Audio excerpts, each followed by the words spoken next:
Say it in common.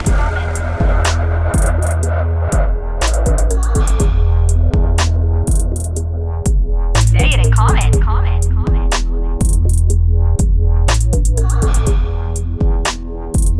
What's up, everybody? Welcome back to Say It in Common, where we talk about it all, not just Dungeons and Dragons. I'm AJ Cannon, joined by Seth Templin, and today, The first time, the legend, the myth, the man, Tyrel, Tyrel, a.k.a. Thren Lothril. Hello, everybody.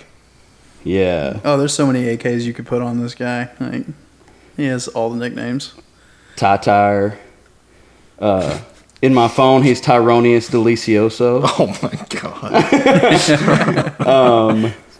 What else do we call Take him? off your tank top, Tyrell. Yeah. Anywho, And he's shy. Tyrell's shy. Tyrell's a little bit shy, but he gets warmed up and he gets going, and It's all good. he's by far the coolest one. So. Oh, yeah. All right, anyway, jumping straight into, what do we call the... Keeping it common? Keeping it common? Yeah, keeping it common. That's about where we talk about the podcast. Yeah. We just dropped episode 3, Episode 3. and that was, I don't even know when we recorded that. It was so long ago. It's been so long now. It's been a while since we played. Yeah. The corona's really messed with us. We've not been able to play an actual game.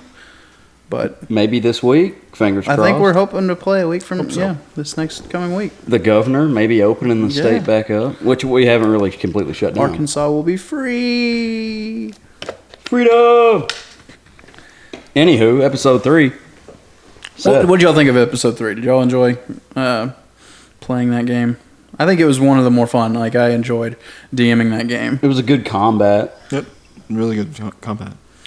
So we meet Millie. And I tried to create someone who would be, like, just introduce y'all to the town. You just pick her up on the road, and you all immediately dislike her and fear her. What is up with that?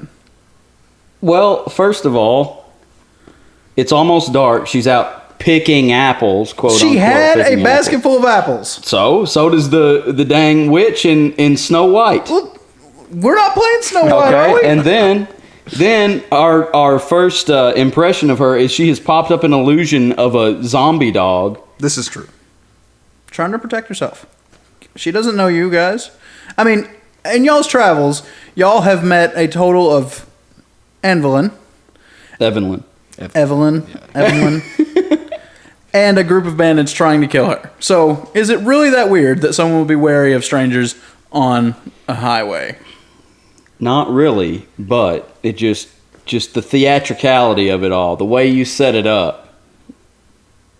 I mean, we're not adventurers, travelers. We don't know, Y'all are heroes. What are you talking about? No, we're not heroes. Quincy'd like to be a hero. Buck wouldn't like to be. I was about to say, not according to Buck. Yeah, I mean that comes in on that episode too, is where Buck is really wanting to be the anti-hero guy, spitting on the ground. Oh, and yeah. everything. He's not liking the heroes in this one. But I mean, it wasn't. We didn't really trust her at first, but then we kind of warmed up to her. But then we get to town, and there's all this going on about undead rising and coming and attacking the town, Which she told you about immediately. Right. Well, still, Yep. what a coincidence that we're pulling up and she's out there conjuring up undead, even though it was just an illusion. Yeah. And what do you create illusions of? Things you see. Do you think this woman can think of anything more frightening at this moment in her life than these zombie dog things? Probably not. Well. But then also, then we're fighting the zombies, and like over half of them are illusions. Yeah, that is also true. Highly suspect. Highly suspect indeed. But that, I mean, was she even there? Was she fighting? No, she didn't fight. Okay. She was too busy making, Poultices. poultices For everyone who got hurt. hurt, yeah. And did those poultices work?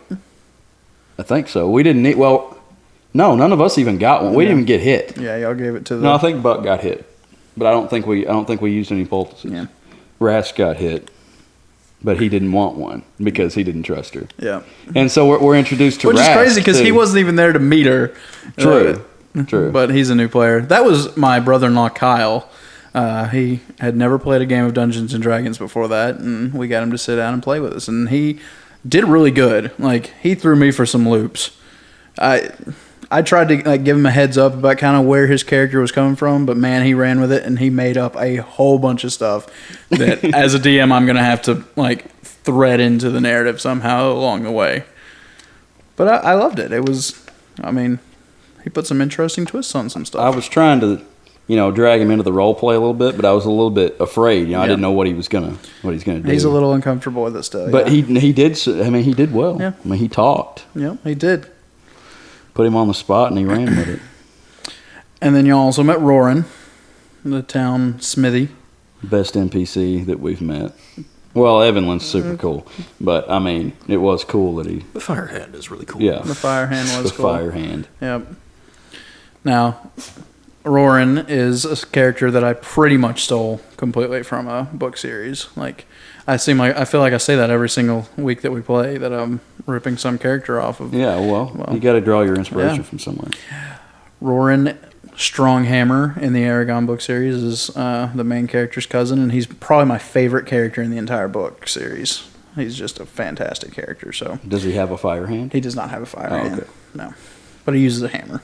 Yeah, and he's just a common man who decides that he's going to do good and he's going to protect his village and he's going to protect his wife, and he does incredible things as just a basic man in a world full of magic. The Aragon series, very good. Recommend highly.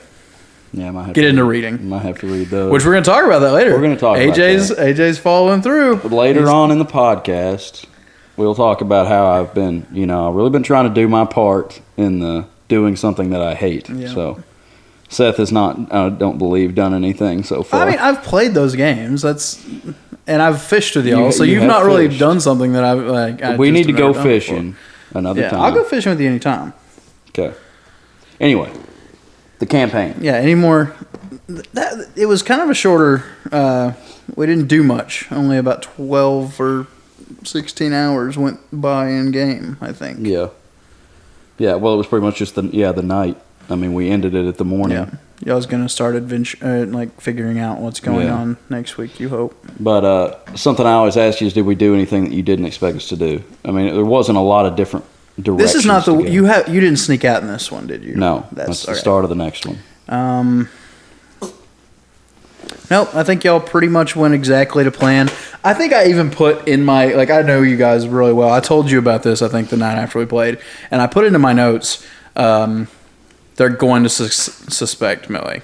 They're going to. You did? If you thought we were going to, then... Well, I mean, I wanted to introduce a character who was going to, like, she's very important to the town. Like, she is the town healer. She takes care of everyone.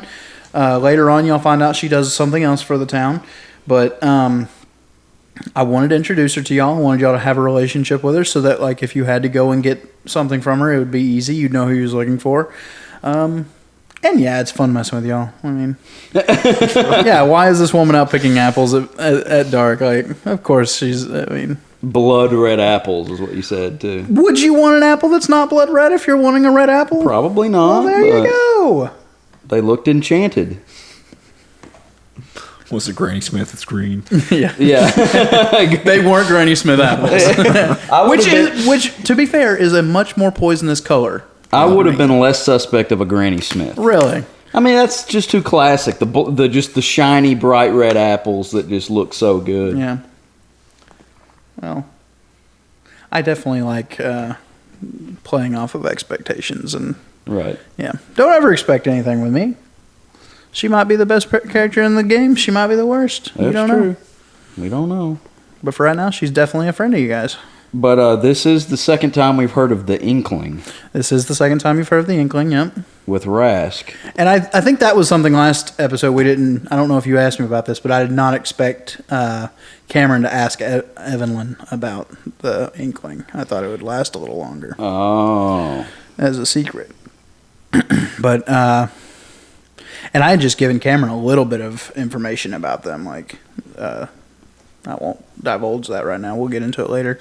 But he just knew the name. He doesn't know what they are or anything. Yeah. And he already brought them up. And then Kyle's character is from it. And Right. I'm excited for y'all to meet the Inkling. It's going to be pretty interesting, I think. I'm excited because I just don't know. It's like a secret society or something. Because Yep. he already Rask couldn't tell us anything about it. Yep. Well, that's partially just because, I mean, he's a new player and he doesn't know what's going on. Well, that was a smooth play then. But still, I mean, Evelyn said she wanted us to meet her friends. Yep. And then Rask is from there. We'll see. We'll end up there, I know, but we still don't know. I mean, even at this point, which we're in real time on episode 6, got done with episode 6, and we still don't know anything about it. I don't think y'all will know any. Y'all will not meet them for a good while still. Okay. We'll see. I'm ready to get back into the game. I've constantly been thinking about what we're gonna do next and stuff, and I'm ready to get on with it. I think about it all the time. Do you think about stuff, Tyrel? Like, what's Thrin going to do? And, like... Yeah. I'm still not exactly sure what exactly I am doing with this character, but I'm working it out. Well, you just got to let the game decide it for you. Yeah. I really have been with this character. It's kind of been just going with the flow kind of thing. It is so it's a completely different game when you try to develop characters. When you focus more on the who is this person, like what is their goals, why would they say yes to this, why would they say no to that. It completely elevates the game. It just does something. Right. And it like when I first got into it, it was kind of a combat thing. I enjoyed the combat aspect and trying to outmaneuver the different armies that a DM would bring up against me and stuff. But I played when I got in with my forever DM. He wanted story. So when I created my first like real character that actually had meat to him and like just was thinking about who he was as a young man and stuff, like it changed everything, and it made it so much easier to role play when you actually just get down and think about who you are on the paper. And you're just being your character. Yeah. Just be the character. And sometimes that scares you to death because you don't want to, like, you'll put yourself in circumstances that are not good for you and not good for your team, but it is absolutely what that character would most likely do. Yeah. And that's the funnest That's stuff. what I'm worried about later on. As a DM, I would always tell you to go for it. Like it's fun. I mean, I'm afraid I'm going to, like, frenzy rage and, like, turn on Thrin or something. Well, I was talking to Cameron here a while back about Thrin. You know, I was like, this is like the first character I think I've ever made that I didn't have a plan for. You know, that I didn't really know what I wanted out of that character exactly. Right. And he doesn't know either. Thrin doesn't know. No. He was just... Yeah, I'll ask some. Do you, either one of you, have like long-term goals now? Thinking on just the three episodes that everyone else has got to listen to, the 6 episodes that we've recorded. Like, what is something that your character is reaching towards? Even just like not long-term, but short-term as well.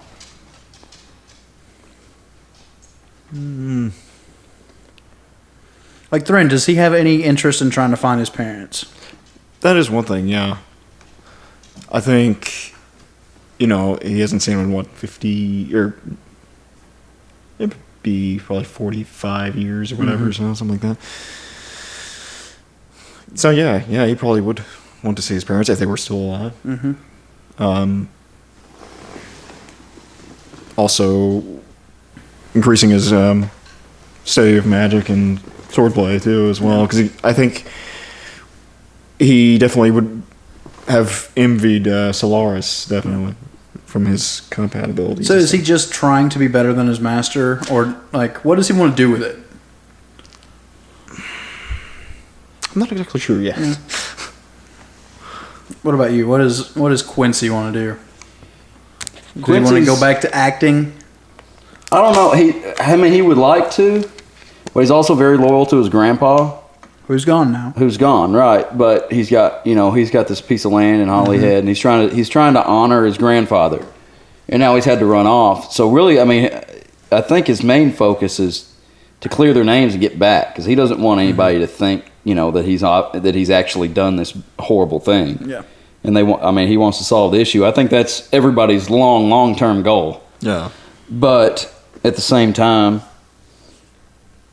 I mean, I don't know, because he hasn't had a lot of time to think about it. I mean, his grandpa just died. Like, what? Okay, now I'm free of this farm and all these duties, but am I really? Like, do I want to leave my hometown? Is this a like sigh of relief to get back out, get away from the farm? Because I mean, I don't know if you've thought about this, but he left at one point. He went to a bigger town. Which was also, I mean, it was his grandfather's idea. He saw his talent and he encouraged him to go pursue this because he thought he could obviously be something. Which Quincy wanted to do it, but at the same time, like, he wouldn't have wanted to leave under these circumstances, obviously. So I don't know. That's not really something I've thought about that much. But like, yeah, I think it's clear that he likes adventure a little bit. Like, he wants to get in there. I think he is the most bloodthirsty, which makes sense for a barbarian. Right. Well, he's kind of working with that to see, why am I going into these psychotic killing sprees? Yeah. Which that also in itself, you being a barbarian, also shocked me when you did that first time. Yeah. We talked about that last week. Yeah. It was awesome. That was letting the story happen. Yep. And I didn't want to. I mean, it was not my plan to be a barbarian. Nope. But we'll see what happens now. Now that I am one, I mean, I'm playing off of it and trying to get it to a certain point because I want extra attack at level 5. Yeah. So I'm gonna take it to level 5 unless something weird happens. I've been considering going to level 6 with my character and getting extra attack with the Blade Singer. Mm-hmm. And what were you? I didn't know you were going to think about switching. What would you switch off to? Possibly Rogue. Yeah. But not positive yet. I might just go all the way with Wizard, though. Okay. We see the roguey kind of stuff come out. Some of his kills and stuff later. Yeah, he's very flary. Yeah, and dexterous and just cool. Thren's cool. He's the only cool one out of us. Well, Rask is kind of cool. Rask is pretty cool. It surprised the heck out of me that Kyle first time wanted to play a monk. Not the easiest first time character. Yeah, not really. Especially looking at just like level 1 or 2 stuff. Like, it's not that exciting until you get, I don't know, at least 5, where you can start getting some other abilities and stuff. Yeah, but he did a good job with it. He enjoyed it. Yeah. It is a cool class at higher levels. Monk is crazy. I'm not a fan of Monk, though. I just don't see how it fits much in with the kind of medieval theme of most Dungeons and Dragons games. Right. I don't know. It's ninja. Yeah, it's ninja. It's a ninja just thrown in there. I think, like, with the Forgotten Realms setting, since it's like a collaboration and just, an amalgamation of, like, all sorts of different types of cultures and different settings, all mixed into one, it kind of fits into that. But like what you're saying, like if you're playing in a particular setting that's like set in like a medieval setting, a monk doesn't really fit in there. But it feels like But I mean, but like him choosing to go monk and then just throwing me for that loop, saying that the Inkling was looking for the Lost Gods, that actually kind of made me think I could like. I don't want to give too much away, but I've definitely rewrote a little bit of the Inkling now. Oh, really? Because of that? Yeah. And I figure we'll get into that when y'all meet up with them eventually, if you do. When do you pick a, whatever they call it, the way of the whatever? When do you pick that? Is it 3rd level? I think 3rd level. It's just 3rd level? Okay. Because that's when you start getting more cool stuff. Most classes go at 3rd level, except for Sorcerer, which is like 1st, and then Wizard's 2nd level. Yeah. Most of the subclasses start at level 3. Okay. Is there anything else? Y'all have any thoughts or comments about the game? I don't think so. Okay. I don't guess so. All right, what's our next topic? Moving on. Let's see what we're gonna. Oh yeah, we can transition to the new Beyond Common, which I'm just gonna do a quick. Okay, yeah. Just kind of behind the scenes stuff. AJ's a genius, everyone. No. Yes. No. This he is the backbone to this campaign. No, you are. No, I'm not. He literally does 90% of the work. Like, you should see the amount of things that he does. Like, before we ever start rolling and long after we start rolling. I just found out today he's even bankrolling some ads for us personally without telling anyone, just trying to get us out there for you guys to hear us. Right. Like, he is working so hard. All of the music that you hear, because we did not want to have to worry about copyright infringement and stuff, he has just sat down and wrote or created every single piece of music you hear in our campaigns. And he makes a lot extra. Like, he has some stuff that we've not even heard yet, right? Yeah, I've got a few ahead. So, I'll try to stay a little ahead. And then he's also the one who goes through and listens to the whole podcast and edits out some of the places that my wife comes in and decides she wants to talk to us. And empties out the dishwasher. Yeah. So he cleans all that up, and then he's the one who has to find somewhere that has good enough internet to actually upload it. Like, he is putting in so much more effort than all the rest of us. Well, you're the one having to plan the campaign. I told you, I just wing it. And you asked me if we should do a podcast, and I thought, if you're going to do one, you got to do it right. Yeah. You can't put something out there and it not be, upper level. It's got to be, because people will not listen to something because of bad sound quality. People will not listen to something because it's annoying. And I feel like we're way less annoying than a lot of D&D podcasts. But like the first 2-3 episodes, the sound quality's not great. It got a lot better, but we're learning as we go. Yeah. So anyway. So tell us about some of the stuff that we don't see anything of. Okay, well, the thing I was going to talk about today is, if there's any audio nerds out there, which there's bound to be. So what I've been doing, I started out the session 0 and the episode 1, we recorded all in the same setting, the same night. And I recorded it. Seth was wearing a wireless lapel mic, and we used two other just big condenser microphones, and that was not the way to go. I realized right away that we were going to each need to have a mic where I could isolate everything, because we were picking up too much room noise. And then also the wireless mic was picking up phone interference and all kinds of stuff too. So that's why there's some of that stuff in the first one. So episode 2, I get mics for everybody. And since then, you bought those too, didn't you? Specifically for it? Yeah, anytime I have to buy equipment for something, I'm just like, well, I do this all the time. I don't just do this podcast. So it's not going to hurt for me to have some mics. It's not going to hurt for me to have some cables or this and that. Like, I just get that stuff. As a tax write-off also.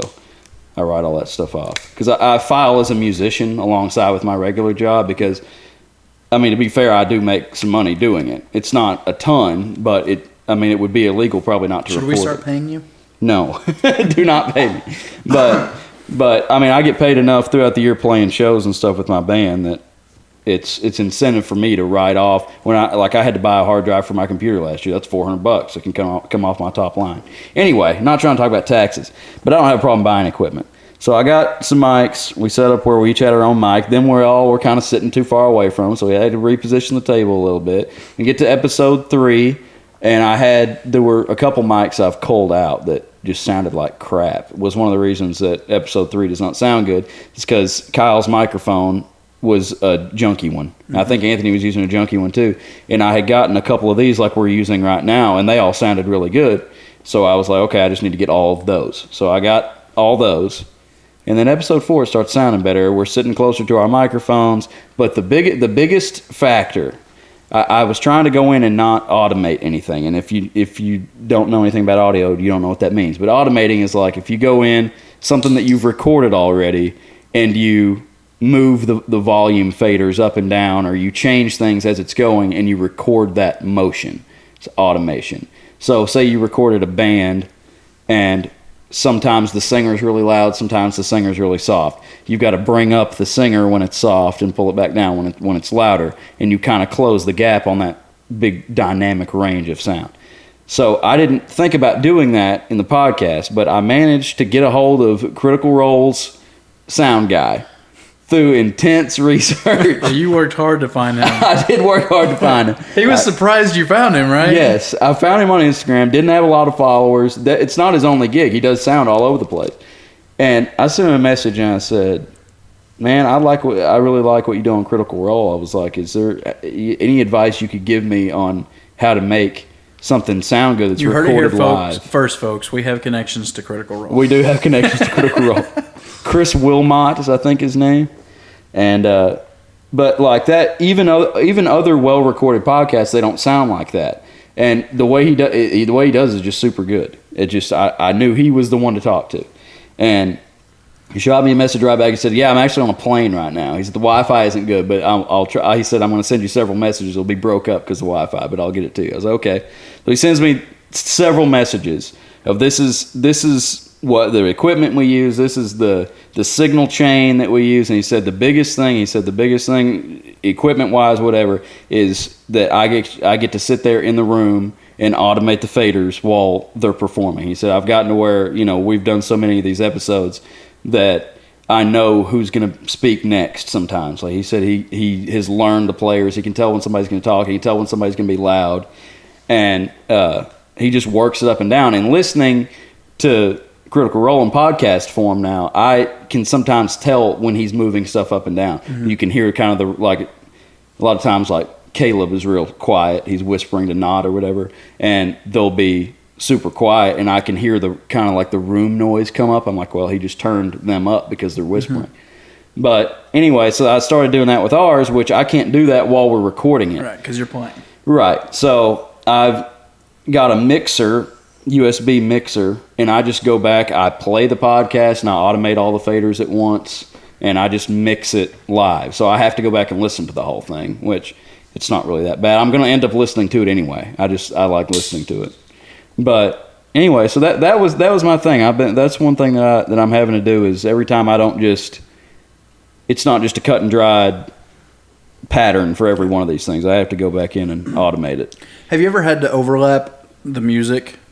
Have you ever just went back after production, just added the music back to crank it up now? No, I can't do that. Well, I could. It would be really hard because you have to get it on point. Right. It would have to line up, and then it sounds pretty good coming through the room. And I got a new sound bar the other day that has an aux port, so we'll be using that next time instead of me trying to Bluetooth to yours because that's giving us fits.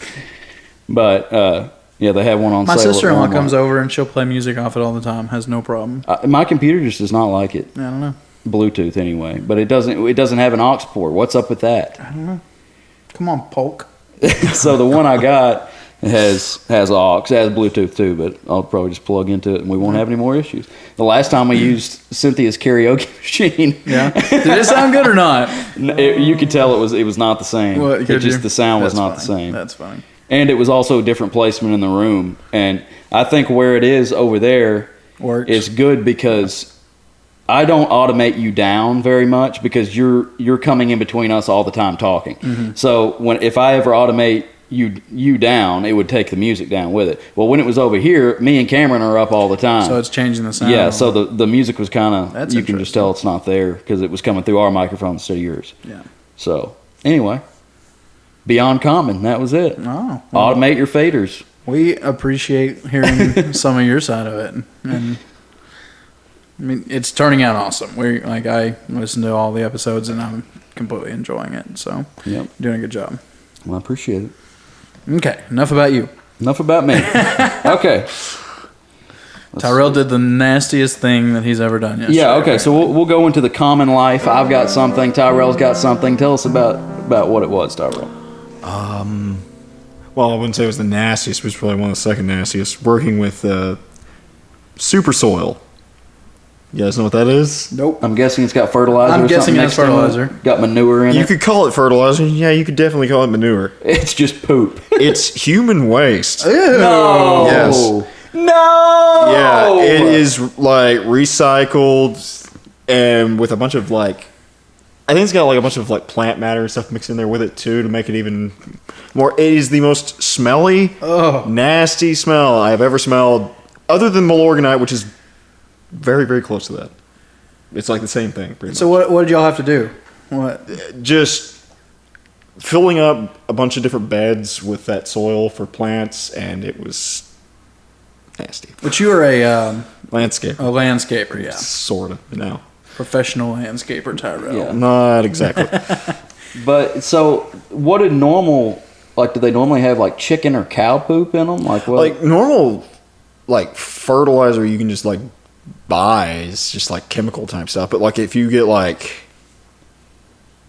the stuff that you get from a chicken house, yeah, it's obviously right. All organic. Yeah. I use a lot of that as a chicken farmer. But a lot of that is like really, really hot, and a lot of plants can't take it. Oh, okay. It burns them. it burns, yeah. So If you pile that stuff in a pile, the middle chicken gets poop. so hot Yeah. that it will burn. that's exactly the way this stuff was doing. Like as soon as we got there yesterday morning, we shoved a shovel into that and started shoveling it into wheelbarrows, and it was just steam just rolling out of it. I mean, Smoke. it's like it's like 70 something degrees, and there's like steam coming out. Oh of yeah, you can. Like I've been in chicken sheds. Like they just stack the poop, you know.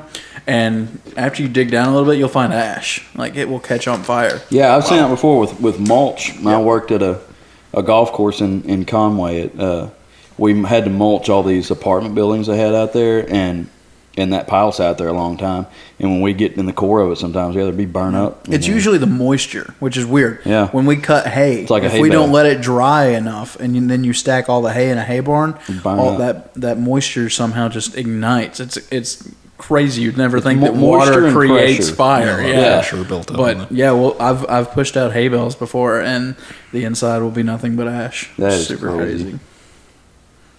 All right, that's your keeping it or the. Oh, I was going to ask one more thing. Okay. Like, is it like the bacteria neutralized or something? How is that? They're supposed to. I wouldn't call it sterilize. It's. I guess it's neutralized. They run it through like a bunch of different filters and whatnot. So it's supposed to be safe poop. It's not. supposed to be. Yeah. Oh, that's gross. I've heard about some of those doomsday prep.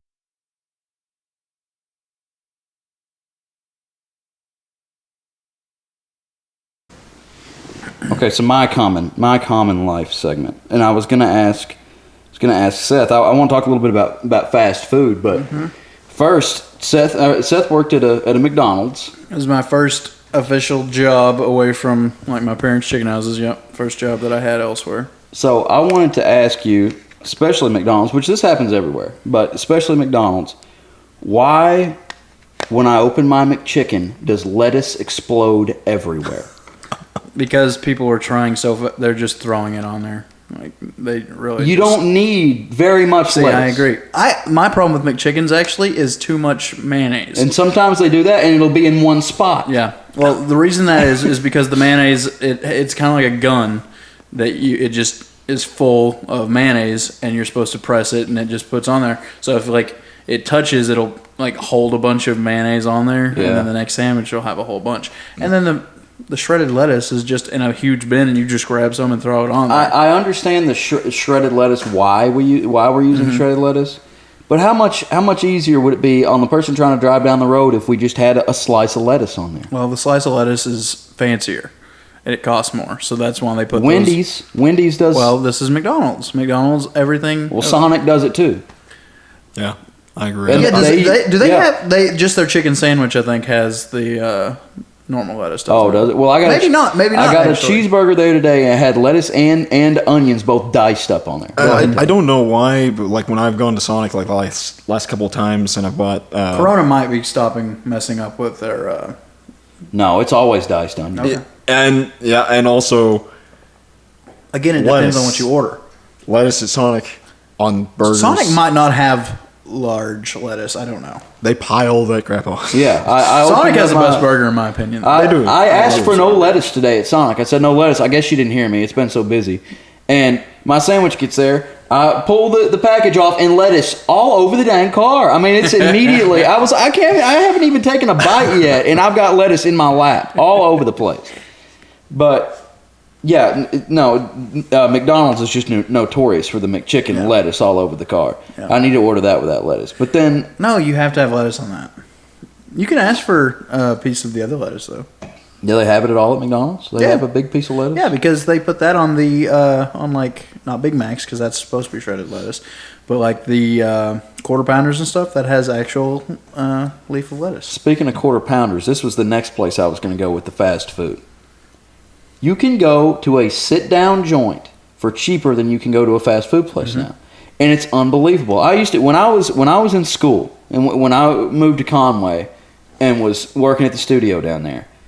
I would come home The studio was in East End, which is south of Little Rock. I'd come back up to Little Rock, and there was a McDonald's right off the exit where I'd go to my house. I would stop there once, twice a week. I would get, at the time they had the barbecue ranch burger, and they also had the Buffalo Ranch McChicken. Two of the best things I've ever had on the menu. I got them all the time. I would usually get 2 barbecue ranch burgers, or I would get 2 and a sweet tea, or 3 burgers or whatever. I would have enough to eat to throw up for $3 or $4. Yeah. I pulled in there because it was last Saturday. It was the last time I went to go upload our Sunday service video on the Jitterbug Wi-Fi over there.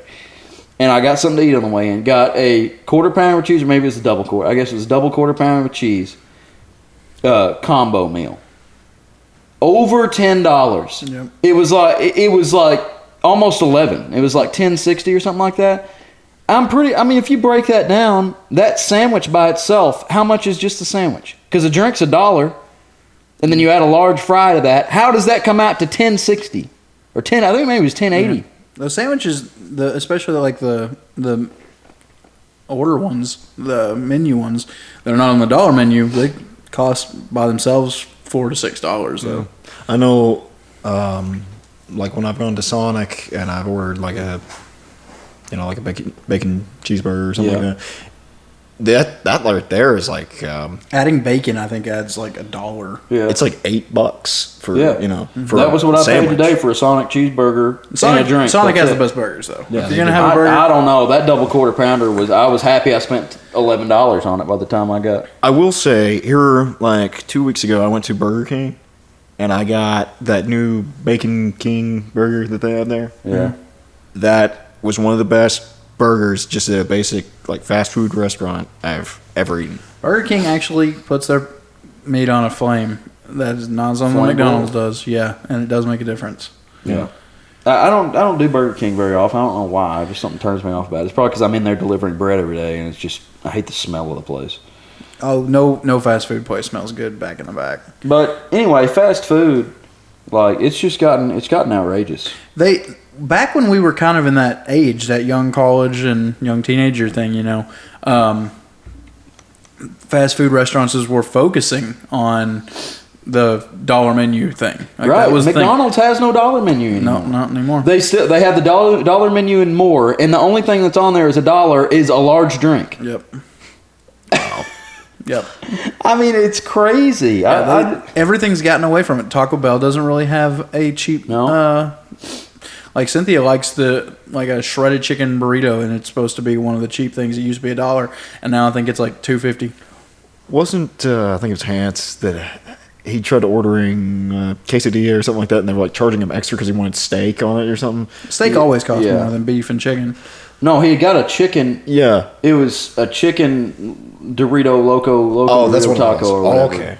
And yeah, they charged a ton for chicken. I think the chicken might be more than I think steak. beef is the cheapest, and then Yeah. chicken's next, and then steak's more expensive than that. Yeah, well, it was. Because I remember crazy. I took a friend out. I was hungry, so I was driving, so I was like, "Hey, I'm gonna go to Taco Bell. You want anything?" And he ordered 3 supreme tacos with steak, and it was like $12 for his. And then I bought a $5 box. The $5 box is the only reason to go to Taco Bell. Yeah. But the only thing I don't like about a $5 box is there's always a bean burrito in there.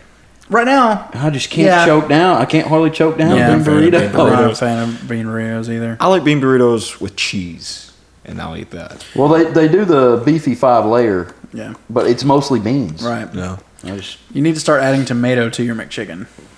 29 cents upcharge, but I'm not a big Change the tomato flavor quite a guy. bit. it helps it a lot. Back when they had like all the flavors, I was working there when they came out with all the different flavors for dipping. That was all on $1. It was Yeah. all $1. Still when they had $1. Oh my gosh, you could take the buffalo sauce and put it on a McChicken plain and have a buffalo style Honestly, chicken do they sandwich. still have buffalo sauce? I don't know if they do or not. Because I might could get them to put But some on a that's- McChicken. Oh my gosh, it's good. They'll just give you the package. You'll have to pour it on yourself. Oh, well, that's okay. But it's freaking awesome. Favorite? But I'm telling you, I mean, this could go right into things I love that you hate. Cooking. Like, Yeah. you can get yourself a whole bunch of hamburger and make yourself a hamburger for every day of the week for the price that you're going to pay one time. That's very true. And you can make it however you want. And you can add whatever you want. And I promise you, it's going to be better. Yeah, I mean, cooking is almost always better. I made some deer meat last week. Man, it was good. It's just a hassle. It's the hassle of it. I enjoy it. I love cooking. I really do. Last night it took me an hour. I made an Italian tomato sauce. I wasn't even planning on putting any meat in it because like the recipe I was following didn't. It took me an hour to make it because it was just a slow cook thing, and I cooked my onions and my garlic and a jalapeno pepper for a good 15 minutes, getting it all caramelized and stuff, and then added fresh tomatoes and simmered that for a long time. It was the best pasta I have ever had. Not to even brag on myself, because I just follow a recipe. If I have a recipe, I can usually follow it. Yeah. And I just followed a recipe, and it was amazing. I ate all of it today. But then Cynthia, she wanted meat in it, so we had some Cajun sausage in the fridge, and she cut it up and put it in there. And Italian and Cajun do not go together at all. That didn't fit very well. But it was so stinking good. Well, you made me a steak a couple weeks ago when I was here. That was one of the best steaks I've ever had. I don't think I'm a fan of a New York strip though. I think that because I tasted yours, but you cooked it the same, and yours was a ribeye though. It was a ribeye. It had a lot more marbling. I like the texture. I just like the texture better. It's more of a. Well, it has the marbling that people talk about is all the fat not around it, because that's right. You can melt that part off if you cook it on the edges. That's going to render down and it's going to make flavor, and you can dump that on top of your steak. Oh, okay. But you want the marbling inside the steak, because that is also fat that's just going to melt, but it's not going to go anywhere. It's going to stay inside the meat and flavor the meat that much better. I love cooking. Everyone should cook. That home chef thing. You were talking about, how much did you pay for a sandwich? I mean, $10.60, something like that. Those fancy meals that I can get, like a salmon, it costs $10 for my plate and $10 for Cynthia's plate. Right. So, we could go to McDonald's and have a burger, or I could make a salmon with some kind of side. Yeah, that's cheaper than you're going to go get salmon. Once again, Home Chef, why are y'all not supporting us here? Shout out Home Chef. It's awesome. I ought to get a hold of them. I think you have to have 7 episodes uploaded to get a sponsorship. Yeah, we're probably close to that now because we've had. Man, I could talk about Audible because I listen to Audible every day.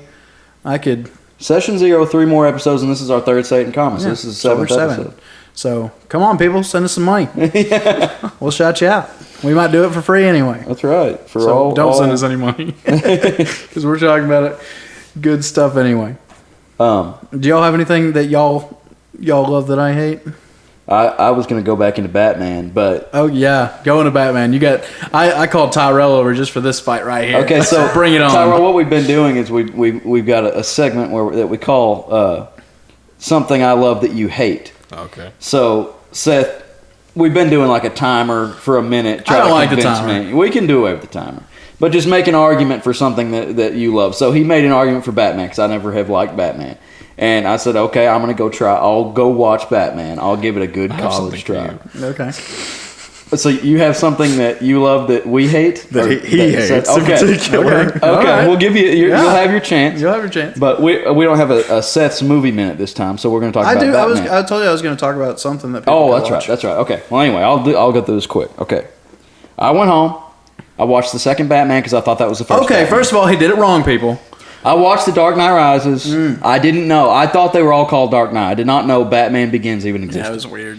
Anyway, I watched The Dark Knight Rises, and I started watching... It was super weird because the old Batman movies, there was Batman, that's the 1989 one, and then it was Batman Forever, Batman... They started putting these weird things on there. So when Batman Begins comes out, you thought it was just kind of another one of those.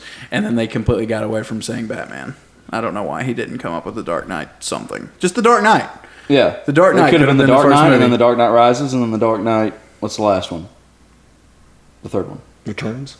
Yeah, no. Return of the Dark Knight? No. Is Rises the third one? No, maybe. No, that's bad. That's the I Joker. think it is the third one. Yeah. It's just the Dark Knight. Dark Knight is 2. Dark Knight is 2. It's just called the Dark Knight. Yeah, and the third one's okay, Dark Knight okay, Rises. never mind. I don't know what they would have called it. That was throwing me off bad. Anyway, okay, so I watched The Dark Knight, Then I started watching The Dark Knight Rises. And I told you stop it. Yeah, I told Seth I was watching it, and then he said, no, if you haven't watched Batman Begins, you're not going to understand. I was like, okay, well, I didn't know Batman Begins existed. So I went back and I watched Batman Begins.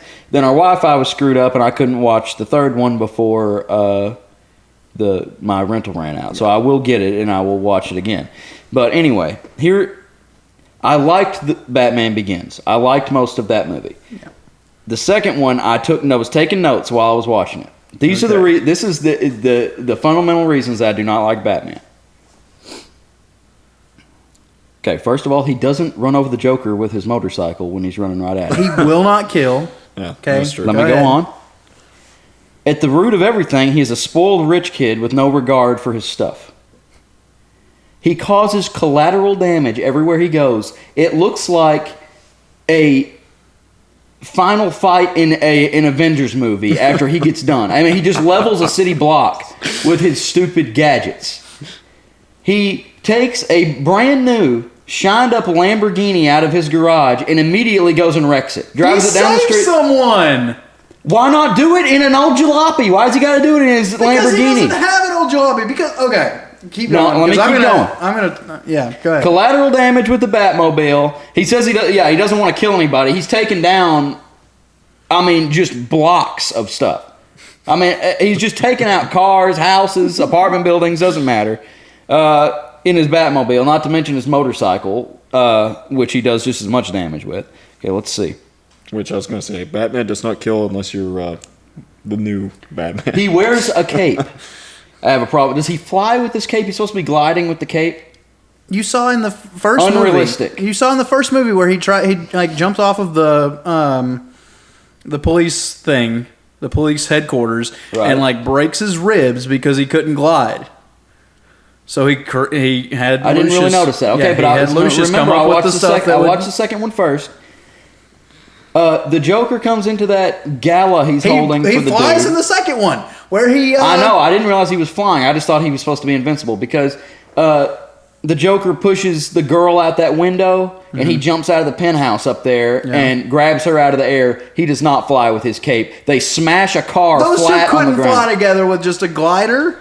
Too much weight. Right, but he tucks her under his bat wing, I guess, and they crush a car on the ground, and he walks away. Afraid not. He is in armor. They were falling for about 10 seconds. He was in armor. Not to mention she would have been dead. And technically a car is soft landing, because it gives. Okay.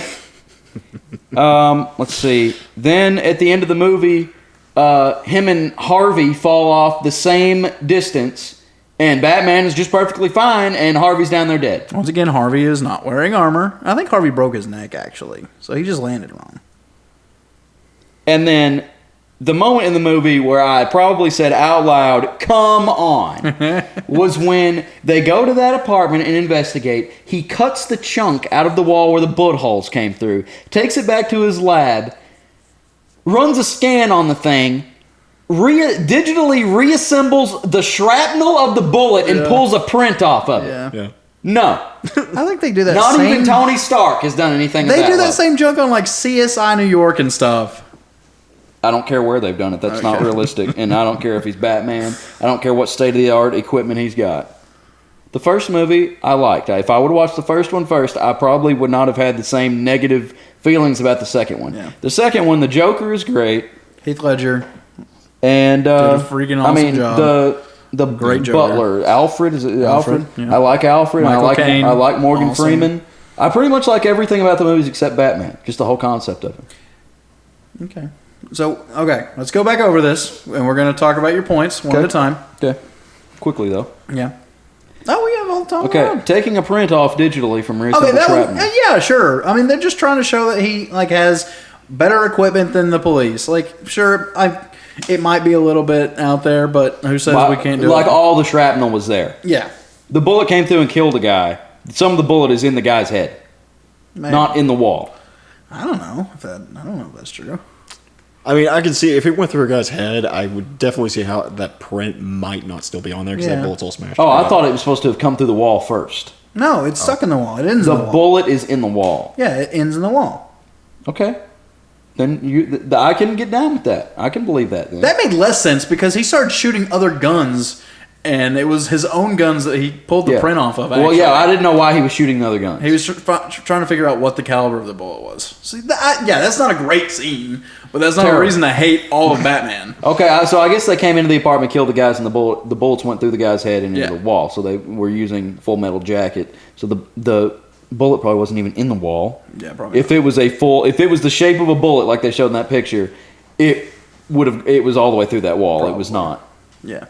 Okay. Anyway, jumping off roofs, not taking any damage. I mean, you already said he's wearing armor, but in the first movie, he broke some ribs jumping off of the. There's a huge part of both of the first two movies is he's like trying to figure out his armor. Like they smash the mask. First one for sure. Yeah. The second one a little bit too. I think like he changes it up so that he can move more. Like because there's like after the dogs attack him, like will it protect me from dogs and so he changes his armor up there too.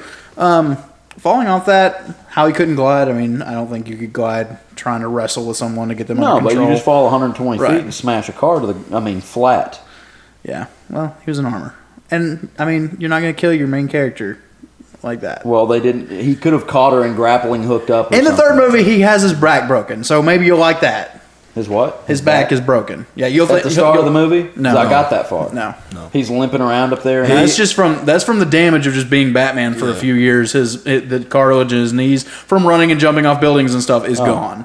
Okay. You're gonna hate that movie. You're gonna hate Rises. You shouldn't even watch it. I'm gonna watch it because he does an injection and suddenly has cartilage back in his legs and he breaks his back and more time goes by. They don't do a great job in the movie of telling the time go by, but it looks like he just gets hung up by his back and suddenly it's fixed and he starts doing push-ups and pull-ups and stuff and he's fixed. Yeah. But there's a massive time jump. Which I mean, he does have help though, like a lot of help. There's a doctor that helps him. Yeah. Kind of fix that in the spine. Well, you're not really going against me. Well, I mean, if you hated all this other stuff, then you're really gonna hate 3. But just capes in general. We find out watching The Incredibles that capes are not. They're just not a viable option. Yeah. He uses his cape.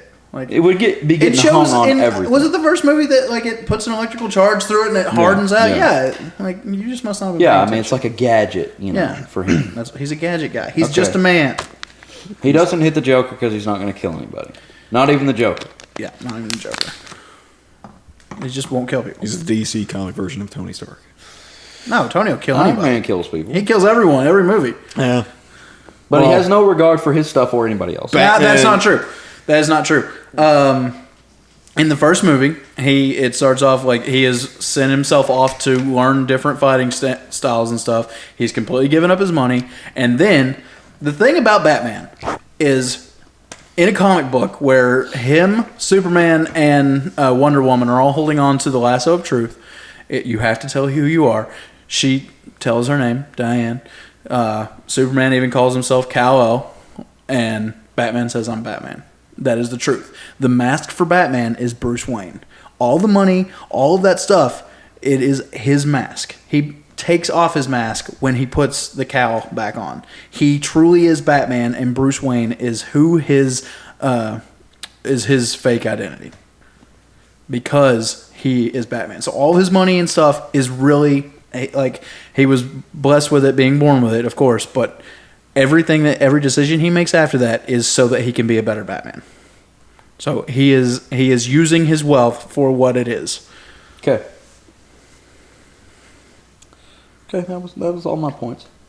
And the Lamborghini thing, like he was literally saving someone's life right there. Yeah, but he just pulled it fresh out of the garage and just went and crashed it. Well, I mean, if he was in a jalopy, he would have used the jalopy too. He just happened to be right. Well, he took the Lamborghini out knowing he was going to do that. That's what he acted like. No, he didn't know that guy was about to try to kill him. Well, he got right in the thick of it like he was just going to... Like that was what he came there for. I'm just going to take the Lamborghini today to go crash it. Did you know that Lamborghini was created special and it's called the Bat? It was made for that movie. Who owns it now? I don't know. But it's called the Bat. Interesting. Yep. All right, Tyrel, tell us what you love that Seth hates or that I hate. Skyrim. I love Skyrim. No. Stormcloak or Imperial? Stormcloak. Imperial.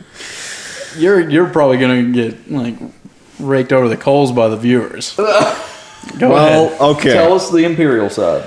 Imperials. I don't know because I've not played. I just don't know. Now, let me first I say, don't haven't even done know the- the story. You haven't even done the Civil War quest line yet, or No. any of that stuff. you gotta play this game right, man. I'm gonna play it. I'm playing Assassin's Creed. Get off that crappy Assassin's Creed. Just go ahead, Tyrel. I'm just out on this one. I'm just the mediator. Okay. Both sides have good and bad. They do. reasons. I Okay. will say. Yes, I agree. Imperials. I don't like the Thalmor. I think the Thalmor are freaking stupid. I don't know why the Imperials pretty much bowed down to them because they had the advantage for the most part. The Empire is needed for the whole thing, like as one, to defeat the Thalmor. I don't think Skyrim standing by itself is going to be able to defeat them because they are a massive empire now. Which, if Elder Scrolls 6, there's some leaks out now Really? about that. Yeah, Okay. it's taking place 6 years after Skyrim now, according to the leaks. Okay. Sweet. And it is supposedly actually based in High Rock and Hammerfell. Okay. So that's going to be pretty interesting. But anyway, back to that. Without a united empire together, I don't think that they're going to stand much of a chance against them. Okay. So you have a major advantage over me because you know a lot more of the lore than I do. Like you played Morrowind, right? Yeah, I played and you played Oblivion. I played Oblivion all the way through. So you know a lot more of the inner workings of things than I do. So Skyrim was the first Elder Scrolls game I ever played. I tried Oblivion after that, couldn't get into it because after you go, Yeah. I mean, if you had a love for it as a child, I could see going back to it.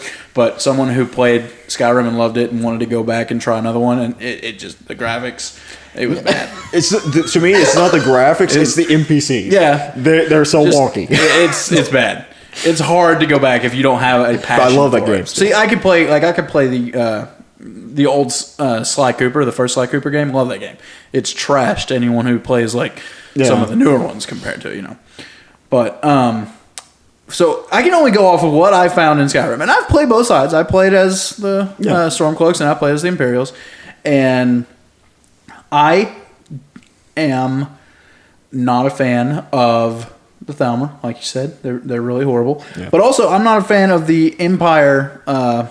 This kind of gets into my own life. Like, I would not want the United States to suddenly start taking away my freedom of religion, Yeah. and that is a big thing that the Empire does. And the I- Imperials do. Yeah, and I understand what you're saying from there too. Like as far as that goes, because they have completely made it where Talos worship is illegal Yeah. and can be punishable by death. Yeah. Pretty much from the Thalmor's perspective, anyway. So that's not cool. I'm not a huge Ulfric Stormcloak fan. I'm not. I don't really like Ulfric, but I think that he would be kinder to people as ruler than the Imperials would be. When you do that quest, when you go into the Thalmor embassy, there's a dossier specifically on Ulfric. I've never read that. If You've you always read told me that- that I should read it. It actually goes into detail about like the Thalmor consider him kind of like an asset because he was made to believe that like he was responsible for the Imperial city's capture, like what he told them, and he, as long as the Stormcloaks aren't winning and the Empire's not winning, they're happy with what's going on in the war because that's keeping them distracted. It's also keeping the Empire, where they can't make a move against the Thalmor if they get ready to attack. So I've never read that, and you've explained it a lot better right there than I think you ever have. The way you told me before, I thought you were saying that he was like a secret agent of theirs. No. But he's just so wild that they're like, what crazy things he's doing because it helps them keep control. Okay, yeah. I'll tell you one thing for the Imperials. Riga, the second in command, her actually being a Talos worshiper, when you find that out when you go through the Imperial thing, that is a super cool, that is one of the most memorable dialogues that I saw in the game. And like I caught it and I was like, oh wow, she believes this but is also going along with it. That was very good writing, very good storytelling. I enjoyed that. Still gonna be a Stormcloak guy myself. The one thing I've heard, I'm for the people. I'm for the people, not the government. Yeah. One thing I've heard that like several people, several different like YouTubers and stuff like that I've seen say do a big lore videos and stuff like that. They were talking about like how the way the worship of the gods and all that stuff works in the Elder Scrolls universe is kind of the way like Greek mythology. They believe like if a god is worshipped, they grow more stronger, more powerful, or prayed to or whatever. Whereas if you stop doing that and enough people stop doing that, they start losing power and eventually they'll completely just disappear. And then you have a lost. So why are they wanting to kill Talos? Yeah, they're trying to literally erase Talos. That's what they think. Why are they trying to do that? Because they don't believe that he was a man who made it to should be a god. Yeah, and this is the Imperials. No, this is the Thalmor. The elves, which are the elves. they're kind of like bank. No, they're bankrolling the Imperials. Yeah, okay. Oh, okay. So, like, I forgot how many years it was before the events of Skyrim. There's like the Great War happened, which is between the Aldmeri Dominion and the Imperials, and the Aldmeri Dominion managed to actually take over the Imperial City and like hold it for quite a while. But they literally have been pretty much planning to like erase Talos, from what I've gathered. And he's a man He's a man who has achieved God. He was like Yeah. the first, not really first emperor, but like the one that like united all of Tamriel for the first time ever in history. Oh, okay. And for like his achievements throughout his life, he was granted godhood. I didn't know that.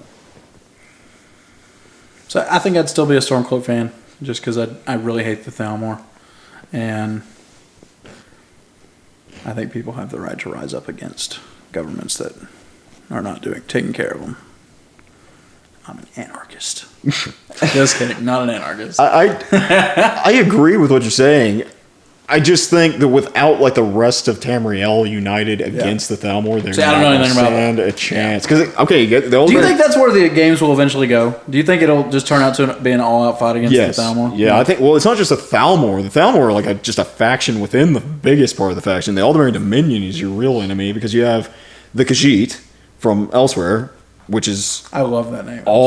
That's so funny. Yeah, they're all in the Aldmeri Dominion's control, and then you have Valenwood, that is where the Wood Elves are from, and then you have all of the Somerset Isles, which is where the High Elves are from, and they're all combined together into the Aldmeri Dominion. Oh, okay. So have all the games been leading up to A big fight. They go hand in hand.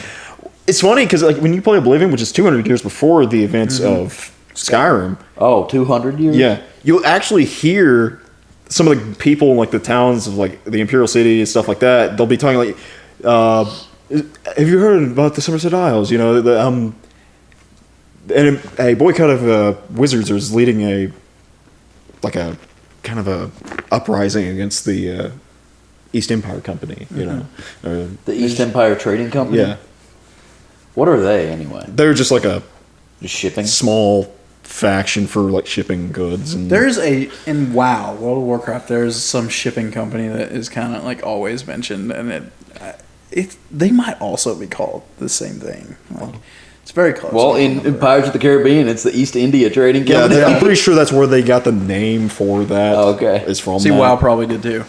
But the East Empire Company actually has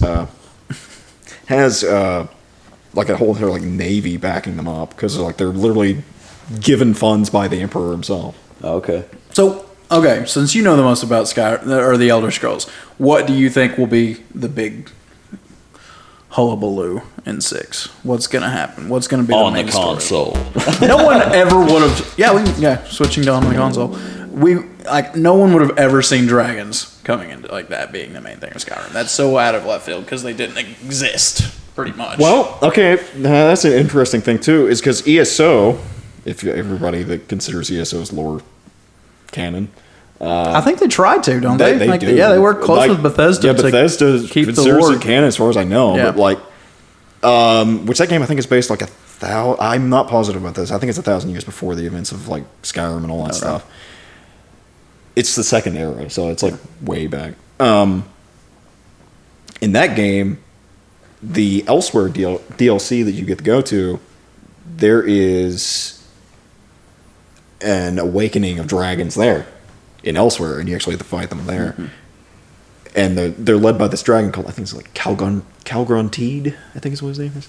How long have the dragons been missing in Skyrim? For a long time, because most Does of it them, not tell like how many years? I think they disappeared like right after like the first or second era. There was a few left, I think, in the second era, like named dragons. Because I remember there was actually one that I believe helped Talos, as a matter of fact, when he was alive in his army. Okay.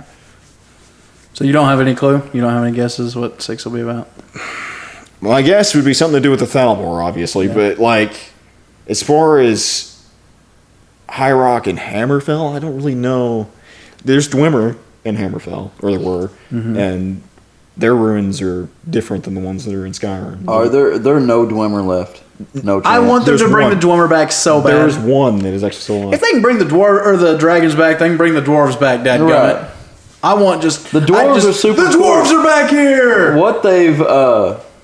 What they've created with them is super cool for dwarves. Yeah. Because it's different from other, or a little bit different than other dwarven It's very stuff. mechanical, very Yeah. steampunk. Yeah, and super compared to just smart, intelligent. stone. Yeah, There's like a lot of I'm just digging. Yeah. Diggy building. dig. well, they use what is it that they call that? Tonal architecture is what they're like magic that they use, and it's like sound, using that to like shape their metals and also dig tunnels and stuff with. That's awesome. Yeah, that's the type of magic Dig a they use. tunnel, dig a tunnel. Meerkats do it too. Well, did we have something else for on the console? I am playing still. I'm still playing Persona 5 Royal. I've put in over 100 hours as of today.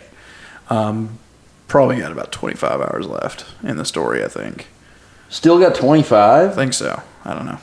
And then I actually have just bought Dead Island. A Dead Island. That's Yeah, what we were going to talk about. I haven't started it, but I've got it downloaded. It's on my PS4 ready to go, and I'm pretty excited about it. Which actually, I was like, before I did that, I was swearing to myself I was going to go to my parents, grab my PS3, and play through the Mass Effect series next, and I still might do that. But Tyrel, what's on your console or your computer? Well, I can't get my Skyrim to work. So I can play it base game, but Yeah. I cannot get mods to work How for some reason. you just can't play Skyrim base? play it Not without anymore. play without I played mods. it. I have played that game so much without mods that I cannot play it anymore. So, yeah. So I've been playing Mount and Blade, Warbanner. I've never even heard of this. What is it? It is. Oh, wait. Is this that game I watched you play before? Yeah, the Is it one that Mounts you said and looked Blades? Mount and Blade. You said it looked wonky or something like that. I remember. Is it the one where you just go and it's just big armies? Yes, And it's a yeah. quick, like, 100 versus 100? Well, you can do that for the custom matches, but like this, Oh, did I played. tell you about this? I showed you YouTube about something similar to this. Mount I and showed Blade. you a little bit Oh, of what I okay. had. You ride in on the Maybe I horse. showed Kyle. You showed me some other game. I don't remember Yeah, what it was. where you can have like Batman or Yeah. Thor or Well, no, this stuff is- fighting normal people. This is literal T-Rexes. like medieval combat. Okay. It's just straight up medieval stuff. Like you got a bunch of different factions warring at each other, trying to take over this continent. It's called Calradia. So there's an actual campaign mode, too? Yeah. Oh, okay. Yeah. Okay. You got I think it's called the Kurgat Khanate, and they're basically the Mongol Empire kind of thing. And then you got Swadians. I guess you'd say they're kind of the, like medieval British Empire kind of thing. And then you got Rhodoks. I don't know what country you base them off of. It's kind of German, maybe French. You got the Nords, which they're like Vikings, basically. That's pretty much what they are. And then you have the Vagars, which are Russian, kind of. And you have the Saranid Sultanate, which is kind of Middle Eastern. Is there an American one? No, this is ancient stuff. So No America yet. no. Pre-1492. We're still- Oh, it's also in another world setting. It's Oh, without yeah, magic, right. with no magic. Boring. Kind of like D&D, but without magic, but Yeah. with a lot of fighting. medieval fighting. Cool. AJ, you're still playing that crappy Assassin's Creed game? Yeah, speaking of Assassin's Creed, Valhalla! Speaking of Vikings. I actually just watched the trailer of that yesterday. Oh my, it looks so good. Like, I thought it was kind of strange at first. I was watching, I was like, I don't know about this. I don't know. And then in the trailer at the end of it, he's fighting. Is it still Desmond? No. No, Okay. No, Desmond's dead. Oh, spoilers. Hey! Sorry, didn't mean to do that. It's okay. I figured that would happen. So I don't know. I don't really care. I'm not a big spoiler. Do they still go from like present day to past? Yeah. With I think it was 4 Black Flag. You started playing as a different character. Okay. You were in like Is it still some Is it still the employee- Animus and everything? Though? Yeah, it's still the Animus. Actually, what's that company? Abstergo? Is that it? Is it Abstergo? That You should sounds know. possibly. You don't know? I don't know what he's talking I think it's about. Abstergo. Well, they're like the Templars, but they're the Yeah, nowadays I modern think day- that's right. Yeah. Abstergo. They're I don't keep up with that kind of stuff. I just play. oh my gosh. What do you do? How do you not pay attention to like what's going on in the game? Anyway, go ahead with the bad Abstergo. They have like created like a company, Abstergo itself, where they have an Animus, like a bunch of different Animus machines that like people can just go in and like relive their ancestors' memory. I think like if I remember correctly, they're like starting to target people who have specific assassin like bloodlines to come in and like go into the Animus. And the character you play as is actually an employee that gets put into. What game is this in? 4. Okay, because in the second game, whenever you bust out and you're with that girl, and you go to the place where they've set up the jerry-rigged Animus up there in that apartment or that warehouse, wherever it was. Yeah. At first, you're running through the whatever the place is where you're being held, and you're running through all those cubicles, dodging the guards and stuff. And they've got Animuses like everywhere in there. Yeah. And Desmond keeps asking what the Animuses are for and all this. Yeah. I'm pretty sure you're actually, I don't know exactly which Abstergo company or whatever that you're in that particular game, but you get put into that and you get to relive, what was his name? Edward Kenway, I think. Oh, yeah. Yeah, for 4. Oh, yeah, I don't know yet. But Valhalla, I mean, I'm assuming if it's still the Animus stuff, but they didn't show anything about that. They just showed you being a Viking. Well, Origins, Odyssey, and now Valhalla, I don't You have so many games to play, AJ. know. Yeah, and then you still got Unity, too. I liked Unity. I'm sure a lot of people probably don't like Unity, but I liked it. I wish they were a little shorter. That way I could run through them. But it's They said taking not me- 100 hours like Persona. Yeah, I mean, it's taken me forever, though. Like, I'm still playing the second game, which I might have just ought to go story mode and just play the memories and not worry about side quests and stuff. I think Assassin's Creed Brotherhood was the first one that actually give you a pistol in. Oh, you get a pistol in that one? Yeah, you get like this like weird wrist pistol thing that you can use. It has like a little flip out pistol that you can fire. That's in Brotherhood? Yeah, Brotherhood. So it's 1, 2, Revelations, Brotherhood. No, it's 1, 2, Brotherhood, and then Revelations, and then 4. 3. Oh, 3. And then 4. Black Flag 4, and then you have Unity. Well, actually, there's another game.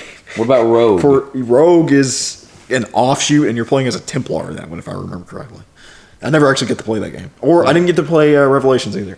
So, yeah. Good luck. I may not play all of them. I don't know. I want to finish the Desmond. Another thing about Rogue is that it was a 360 game only, if I remember correctly, because they came out with Rogue and then Unity at the same time, and Rogue was for 360 and Unity was for Xbox One. Oh. Well, anyway, Valhalla. I was kind of going, I don't know if I like it or not. But then the final kind of fight it's showing on the trailer, this big, like armored metal dude comes out, and dude's fighting him, but he's getting his butt kicked, and then he just jumps up and the blade shoots out and he stabs him with the blade, and I was like, what? Because I wasn't expecting that, know. I didn't really see it coming. And I don't know, it just looked cool. The graphics look super good. But it's probably going to be next gen consoles. Yeah, it'll probably be Xbox Series X or whatever the heck it is. And they're PS5. Yeah. do they come out on PS? Do they? Assassin's Creed does, right? Yeah, I'm Okay. pretty sure they do. I wasn't sure. But yeah, I'm going PS5. So I'm getting that game. Well, if they have backwards compatibility for PS5, you get Unity as well and play through it. True. I wish I had good enough internet to get on PS Now and just play like 800. I think it's a bottle cap. They have like 800 games that you can just play. Like I'd play Red Dead Redemption 1 now that I played. Like I didn't get into Red Dead Redemption 1 back when it was out. And I super got into Red Dead Redemption 2. Yeah. But then, so I finally played through that game all the way. Finally. Took me Oh, you finally did the story mode of Red Dead Yeah. Redemption 2? All the way Oh, it's through. so good. Yeah, it was really good. One of I the liked best campaigns I've ever Yeah. played. That was a cool game when I watched you play a lot. All right, what's up next? We done on the I console? think all we got left is movie minute. If you're going to give us something. Oh, well, I was just going to tell people there's not been a lot of movies coming out lately. For obvious reasons. But Netflix, a show that is very binge-worthy, is called You, and it is about a guy who falls in love with a woman and he begins stalking her, and it's amazing. It's a great show. Like, he's a horrible person, but he monologues the whole thing, and like you can tell that he thinks that he really loves her and stuff, and just things go wrong, and he's like trying to protect her and stuff like that. But it's a very awesome show. It has 2 seasons. Me and Cynthia both loved it. We can't wait for the next season. Everyone should watch You. It's great. It does it's not something you usually expect to have a TV show about. And the second season was hilarious. I think it was making fun of a lot of people that I would make fun of. Is it funny or is it serious? Two's kind of funny. It's serious. Like, people die. Dude does some bad stuff, but he does Just it all for love. Does it all for love. That's funny because I think the girl's name that he falls in love with on the second season's name is Love, and he like monologues, "I do this for you, love," and so he's like talking about love and also the girl Love. But no, it's play on words. Yeah, great play on words. Great show. Everyone should watch You. That's my It's about a minute. It's a movie minute right there. movie minute right there. It's not a movie though. I don't know if we got anything else. That's all our normal segments. Mostly. Well, everyone should tune in next week. Here. Yeah. We're a little late with this one. Episode 4 is about to drop. And Yeah. this I can't wait to talk about episode 4 because the fight in episode 4 was awesome. It was. Loved Very it. cool. Yeah. We can't get into it. Can't get into it. Start talking Just a little sneak peek for you guys if you're listening. Tyrel, you going to keep coming? Sure. Sounds Yeah. Yeah, we need to let some other people come. Tyrell's We need to- on the yeah. regular now. Yeah. The natural. The jack of all trades. Thanks for tuning in, guys. See ya! Thanks for listening to Say It in Common with the Commoners of D&D. Be sure to subscribe to the podcast to make sure you never miss an episode, and follow us on Facebook and Instagram at The Commoners Official for news, updates, and exclusive content. Thanks for listening. We'll see you next time.